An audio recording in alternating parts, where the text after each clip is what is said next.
Olá pessoal, aqui é o Dex do Nisekoi BR. Estou aqui hoje com Koi no Kami-sama. É um compilado de one-shots do autor Komi Naoshi, que é o autor de Nisekoi. Inclusive nesse compilado aqui, o one-shot que deu origem a Nisekoi. Ele foi lançado em 2014 como um compilado de one-shots, mas, por exemplo, Nisekoi é de 2011. São one-shots de diversas épocas que o autor lançou. E, bom, podemos ver aqui a capa com alguns dos personagens, alguns detalhes. E assim como os volumes de Nisekoi, ele tem uma capa removível, sendo no caso aparecendo todos os personagens que aparecem aqui no one shot, no compilado, incluindo Chitoge Hiraku do one shot.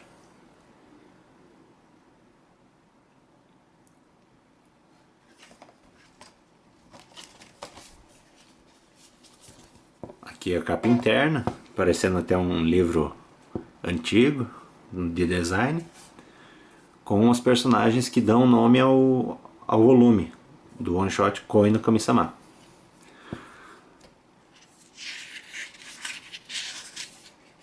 Podemos ver aqui alguns detalhes de rascunhos. E eu vou falar agora um pouco sobre as histórias, sendo o primeiro Island, que trata da história de Marui e Aira, que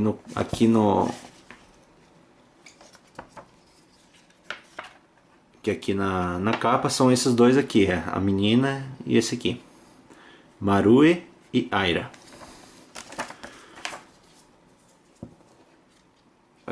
A história trata sobre esses dois que moram numa cidade que é rodeada por um grande muro. Segundo o ancião, a cidade ela foi obra de uma mina de escavação que depois de muito tempo de trabalho acabou por prender os habitantes. Ou seja, é uma cidade afundada. O grande muro, na verdade, sustenta a terra em volta. E por 400 anos os habitantes não conseguiram sair dessa cidade. E com o passar das gerações, até mesmo a habilidade de leitura acabou sendo extinta, com exceção da Marui. Ela é a única de toda a cidade que consegue ler. Já o Aira, ele é um garoto bastante ativo e vive querendo conhecer o mundo exterior e briga com os adultos porque eles apenas trabalham pela sobrevivência, sem se importar em tentar sair. Só que ao fazer 14 anos, ele foi chamado pelo ancião da cidade e descobriu uma terrível verdade. Na verdade, a cidade ela não é o resultado de uma escavação, mas sim o lugar mais alto do mundo, que é protegido pela muralha de terra, ou seja, é uma grande ilha afundada. O mundo inteiro inundou e só eles sobreviveram. Mas com a ajuda de Marui, que fez alguns cálculos baseados em livros que ela encontrou, ela descobriu que na verdade a profundidade desse tal oceano não era tão grande e que na verdade a cidade poderia na verdade ter afundado, ao invés de ter apenas o mundo inundado. É uma história bastante interessante e com algum significado mais profundo aí, que só lendo mesmo para conseguir entender. E vamos agora ao one shot que deu nome a esse compilado aqui, Koi no Kami-sama, que no caso são esses dois aqui na capa, o rapaz e a garota. O Tsuchibe Taichi, que é o garoto, ele é obcecado por mangás de romance E por conta disso ele se confessa rápido para qualquer garoto que ele conheça, tendo se confessado para mais de 50 vezes, sendo rejeitado em todas. Ele se considera um deus da conquista por ter lido tantos mangás. Eu senti certa semelhança com o Katsuragi Keima de Kami no Mizo Shiru Sekai. E um dia a Kinokura Yasuko, ela é transferida para a escola e imediatamente ele se confessa para ela, acabando sendo rejeitado. Alguns alunos decidem mostrar a cidade para Yasuko, indo para o templo onde ele mora. E como podemos ver aqui, a avó dele, que é uma médium, é uma velhinha que quem leu Nisekoi já, ou ouviu o anime, sabe que essa velhinha aparece. Então já temos aí um crossover, antes mesmo de Nisekoi ser feito. E a avó de Taichi, ela é, como já falei, ela é meio que vidente. Ela alerta o Taichi que ele deveria esquecer a Yasuko. E a partir daí ele começa a ter grandes momentos de azar. Como por exemplo, tropeçar, cair, se machucar, quase ser atropelado. E nesse momento ele tenta falar com Yasuko. E quando ele finalmente consegue, ele convida ela para ir para casa, mas durante o caminho um outdoor se desprende e quase acerta o Taichi. E a Yasuko pergunta se ele acredita em Deus, revelando que um Deus teria se apaixonado por ela e que abençoa ela com toda a grande sorte, enquanto que qualquer pessoa que tente se aproximar dela acaba tendo azar, como é o caso do Taichi. E ele ainda assim tenta ir atrás dela e quase é atropelado, sendo salvo porque a Yasuko se botou no caminho. E ela pede para que ele se afaste, não se aproxime mais dela, para o próprio bem dele. Mas ele não desiste e vai atrás, e várias coisas acontecem até ele conseguir chegar perto dela. E ele desafia Deus, pedindo que ele conceda a Yasuko. Então um feixe de luz ilumina e voa um papel na cabeça dele, e ele descobre que é um formulário de casamento. Nessa hora ele se pergunta se o tal Deus que se apaixonou por ela não estaria agindo mais como um pai coruja ao invés de um apaixonado por ela. E agora o terceiro one shot, Williams. Em Torlônia, os personagens são esse garoto aqui e essa menina do chapéu. Se passa em Torlônia, em uma época que seria compatível com a nossa era vitoriana. O mundo ainda estava sendo descoberto e um livro relatava aventuras de um desbravador chamado Aradoff Hopkins.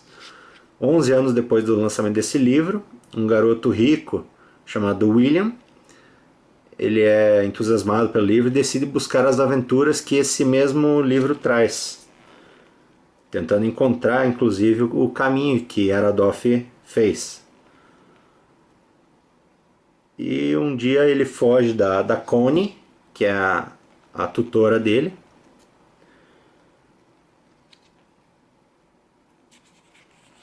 e ele decide procurar o autor do livro que escreveu, que seria esse velhote aqui. Ele diz que é tudo realidade e que Aradoff continuava nas suas expedições. Então William, contrariando a Connie, vai atrás da espada de Aradoth, passando por alguns perigos que quase ocasionam a morte deles, na verdade. Até que eles encontram um lugar que poderia ser o lugar onde estava a espada de Aradoth, quando é somente uma pedra.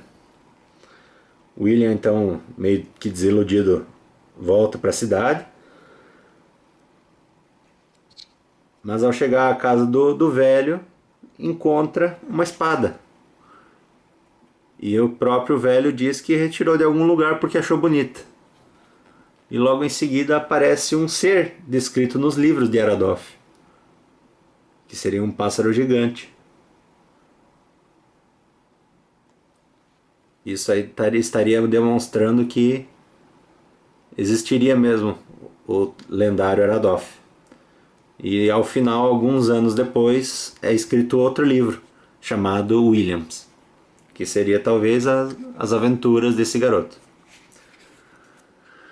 A próxima história é Personant. O ano é 3303 e a cidade de K-Record é a capital do governo. E as pessoas utilizam um adereço chamado Personant, que é como se fosse uma máscara que equipa todo o corpo, na verdade. É um aparelho tecnológico. E Oli Frambelli é uma jornalista e tem o dever de investigar Damori, que é um criminoso que se recusa a usar o sistema Personant, ficando com o corpo descoberto, e por causa disso ele é considerado um criminoso. Aí no dia do lançamento da Torre Pérez, em comemoração aos 100 anos do sistema Personant, a Oli estava na rua quando se depara com uma confusão causada por Damori e acaba sendo levada por ele, que está fugindo da polícia. Ela tenta entrevistar, mas tem o Personant dela removido por um estranho poder que o Damori aparenta ter sobre ele. Ele explica alguns motivos de ser contra o sistema e logo depois o local é atacado pelo diretor de segurança, Rui. E esse Rui ele exige que Damori entregue o Personant Supremo Arsona, que está em posse de Damori. E esse Arsona tem o poder de controlar outros Personants.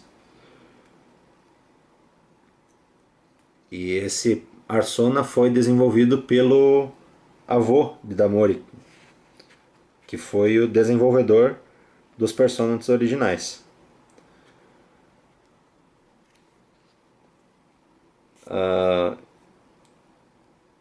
O Rui usa um Personant incompleto para tentar controlar o Oli e capturar o Damori.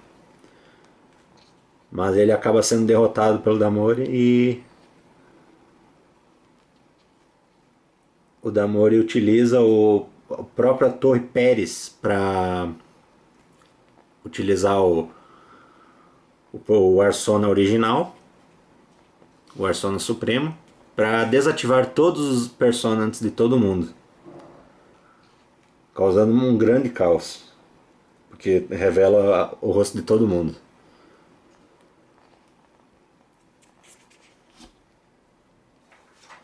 Vamos então ao próximo one shot, chamado Apple.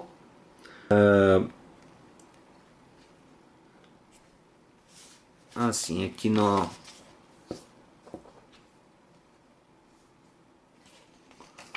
capa, aqui está Oli e aqui está Damori, e aqui seriam os personagens desse Apple: o Aramiya Satoshi e Grim Steward. E para quem não conhece, esses dois personagens são de outro mangá lançado pelo Komi Naoshi, que seria eu esqueci o nome agora, me desculpem, mas são personagens do mangá Double Arts. Recomendo a leitura, caso alguém encontre.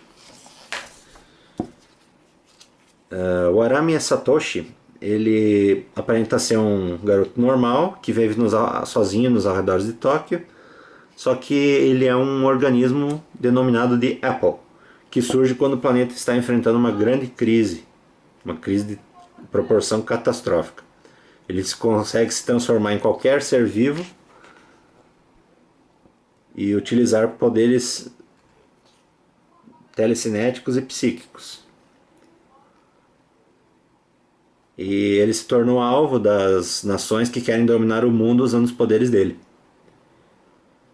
Aí um dia, um garoto que é considerado um gênio pela população, chamado Graham Stewart, ele afirma que vai proteger o Satoshi, mas que ele recusa.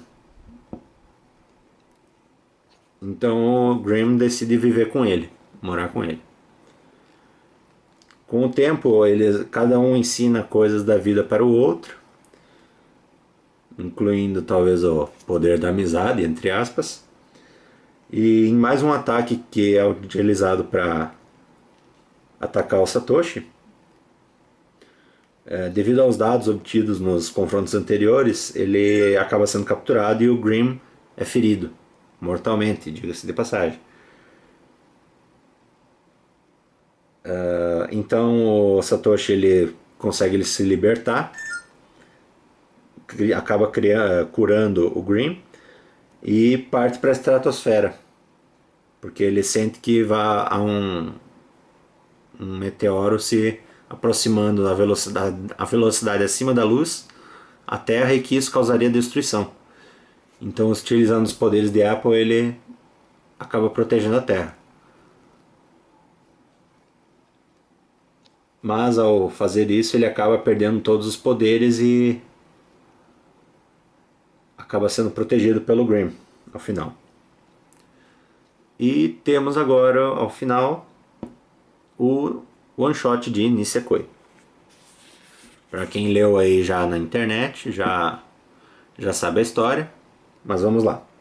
O Urako, nesse one shot, ele é um estudante prodígio, quase tudo dele é perfeito, mas tem um problema. Chitoge, que é uma amiga de infância, tenta sempre superar o Urako, e apesar deles serem opostos, eles também são parecidos, pois são herdeiros de grupos mafiosos. No caso, Urako é herdeiro da Yakuza, assim como na série original, e Chitoge da máfia. No caso aqui, eu acredito, não é dito, mas eu acredito que seja da máfia italiana e não americana, como é dito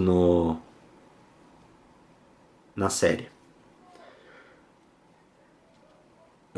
E assim como na série, eles são obrigados a se fingir de namorados para evitar uma guerra entre as gangues. Só que, para variar, os dois não se dão bem e sempre dá algum probleminha nos encontros dele. E um dia, numa hora, Chitoge fala que eles poderiam ter se dado bem se Urako não tivesse descumprido uma promessa que eles tinham feito na infância. Mas para Urako foi Chitoge que descumpriu a promessa quando deu o presente dele para outra pessoa. E isso acaba deixando o Chitoge em prantos, que acaba causando a guerra entre os grupos. Nesse momento, o Urako acaba descobrindo que a promessa, na verdade, foi ele que descumpriu, pois ele recebeu um presente da Chitoge, que era um origami. E esse origami era uma carta, onde pedia para ele se encontrar com ela na torre. Percebendo o erro que cometeu na infância, o Urako, ativando o modo "Ô mão da porra", ele vai atrás da Chitoge, acaba lutando contra o Claude e por algum motivo acaba vencendo.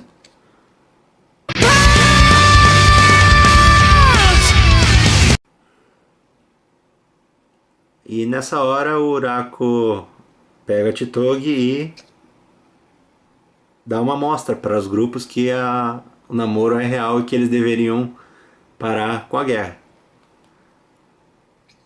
Mas na verdade era uma finta que o Urako estava fazendo para somente parar a guerra entre os grupos, o que não acabou não dando certo porque a Chitogi, para variar, não gostou.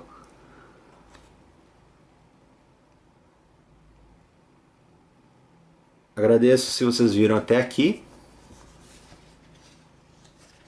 Fica novamente aqui, ó, a ilustração do volume, caso queiram ver. Recomendo mesmo que a Panini, já que está lançando Nisekoi, lance também esse compilado de one-shots, já que tem o one-shot de Nisekoi. Tá certo, Panini? Fica a minha dica aí. São histórias bem divertidas de ler. Todas elas têm algum fundo de filosofia. E agradeço para quem assistiu até agora. Deixe seu like, dê um like na página, siga o canal. Muito obrigado.